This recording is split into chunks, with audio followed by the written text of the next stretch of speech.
ஆன C Joseph Vijay எனும் நான்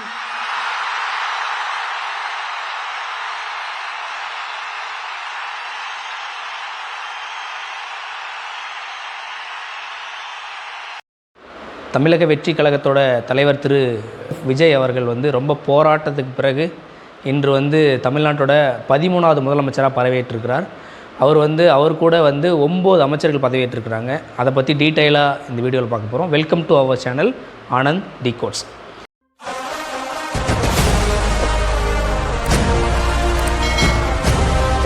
ஃபஸ்ட்டு தமிழக வெற்றி கழகத்தோட தலைவர் விஜய் அவர்களுக்கு முதலமைச்சராக பொறுப்பேற்றதுக்கு நம்ம மக்கள் சார்பாகவும் நம்ம சேனல் சார்பாகவும் அவர்கள் வாழ்த்துக்கள். இந்திய தேர்தல் வரலாற்றிலேயே ஒரு நடிகராக கட்சி ஆரம்பித்து என்டிஆர் தான் 46% ஓட்டு வாங்கியிருந்தார். அதுக்கப்புறம் திரு எம்ஜிஆர் அவர்கள் 33% ஓட்டு வாங்கியிருந்தார். எம்ஜிஆரை விட இன்றைக்கி 2வது இடத்துல இருக்கிறது யார் அப்படின்னா தமிழக வெற்றி கழகத்தோட தலைவர் திரு விஜய் அவர்கள் தான் 34% ஓட்டு வாங்கியிருக்காரு. இவ்வளோ ஓட்டு வாங்கி இன்றைக்கி தமிழ்நாட்டில் 2026 எலெக்ஷனில் 108 சீட்டு வாங்கி சில கட்சியோட கூட்டணியோடு சேர்ந்து இன்றைக்கி தமிழகத்தோட 13வது முதலமைச்சராக அவர் பதவியேற்றிருக்கிறாரு. அவர் கூட பார்த்திங்கன்னா 9 அமைச்சர் பதவியேற்றிருக்கிறாங்க. அவங்க பார்த்திங்கன்னா ஃபஸ்ட்டு திரு ஆனந்த் அவர்கள் பதவியேற்றிருக்காரு. அதுக்கப்புறம் செங்கோட்டையன் பதவியேற்றிருக்காரு. ஆதவர்ஜுனா பதவியேற்றிருக்காங்க.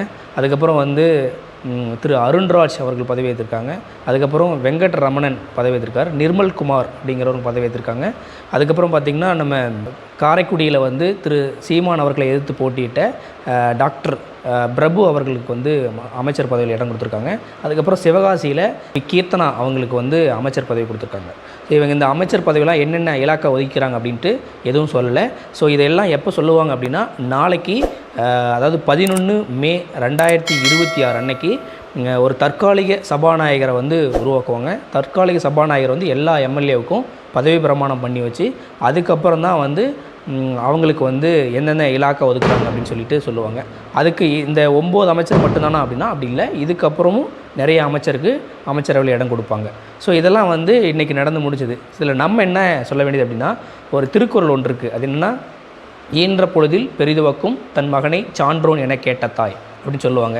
அந்த திருக்குறளுக்கு ஏற்ப தன்னோட அப்பா அம்மா முன்னிலையிலேயே ஒரு மிகப்பெரிய பாக்கியம் தமிழக வெற்றி கழகத்தோட தலைவர் திரு விஜய் அவர்களுக்கு 13வது முதலமைச்சராக பதவி ஏற்கிறதுக்கு ஒரு நல்ல சான்ஸ் கிடச்சிருக்கு. ஸோ இதை நம்ம எல்லோரும் பாராட்ட வேண்டியும். இன்றைக்கி முதல்வராக பொறுப்பேற்கும் போது பார்த்திங்கன்னா என்ன பண்ணாங்க அப்படின்னா, இப்போது எப்போவுமே தமிழ்நாட்டு அரசியலில் ஃபஸ்ட்டு தமிழ்தாய் வாழ்த்து போடுவாங்க. அதுக்கப்புறம் ஃபங்க்ஷன் முடியும் போது ஜனகண மனகதி தேசிய கீதம் போடுவாங்க. ஆனால் இந்த ஃபங்க்ஷனில் வழக்கத்துக்கு கொஞ்சம் மாற்றல என்ன பண்ணியிருக்காங்கன்னா, ஃபஸ்ட் எடுத்தோடனே வந்தே மாதரம், அதுக்கப்புறம் தமிழ்தாய் வாழ்த்து, அதுக்கப்புறம் தேசிய கீதம் ஜனகண மன போட்டிருந்தாங்க. இது ஃபங்க்ஷன் முடியும் போதும் இதே ப்ரொசீஜர் ஸ்டார்ட் பண்ணாங்க. ஃபஸ்ட்டு இது இன்றைக்கி இருக்கிற விஷயத்தில் நிறையா க்ரிட்டிசைஸ் பண்ணுவாங்க எதிர்கட்சிக்காரர்கள். இதெல்லாம் தாண்டி தலைவர் விஜய் அவர்கள் எப்போவுமே ஒரு 6 முக்கியமான விஷயத்தை சொல்லியிருந்தாங்க. 6 சிலிண்டர் கொடுக்குறேன் அப்படின்னு சொல்லியிருந்தாங்க. அதுக்கப்புறம் பஸ்ஸில் ஃப்ரீ கொடுக்குறேன்னு சொன்னாங்க. அதுக்கப்புறம் பென்ஷன் தொகையை ஏற்றுறேன்னு சொல்லியிருந்தாங்க. இது எல்லாத்தையும் தாண்டி எதில் ஆர்வமாக கையெழுத்து போடுவார் அப்படின்னு பார்த்தோம்.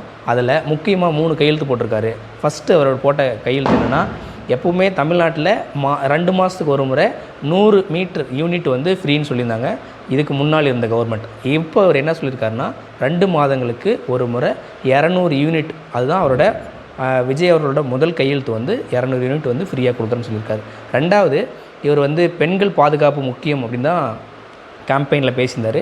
அதை தான் இப்பயும் சொல்லியிருக்காரு. பெண்கள் பாதுகாப்புக்காக சிங்கப்பெண் சிறப்பு அதிரடிப்படை அப்படின்னு ஒரு கையெழுத்து போட்டிருக்காரு.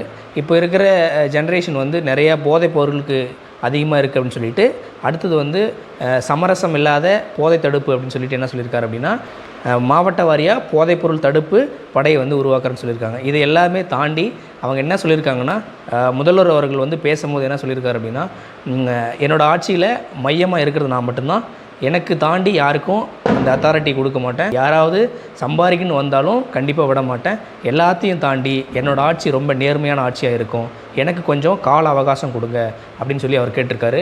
இதெல்லாம் ஒரு விஷயம் தாண்டி அவர் இதுக்கு முன்னாடி கவர்மெண்ட் நிறையா பணத்தை செலவு பண்ணியிருக்காங்க. அதை பற்றி நான் எல்லா துறையிலையும் ஒரு வெள்ளை அறிக்கை விடுறேன்.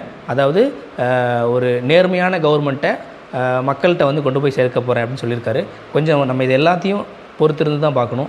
இதை பற்றி அவர் கொண்டு வந்த திட்டத்தை பற்றியும் இப்போ இன்றைக்கி அவர் பேசுனதை பற்றியும் நீங்கள் என்ன நினைக்கிறீங்க அப்படின்னு கமெண்டில் சொல்லுங்கள். தேங்க்யூ ஃபார் வாட்சிங். ஹேவ்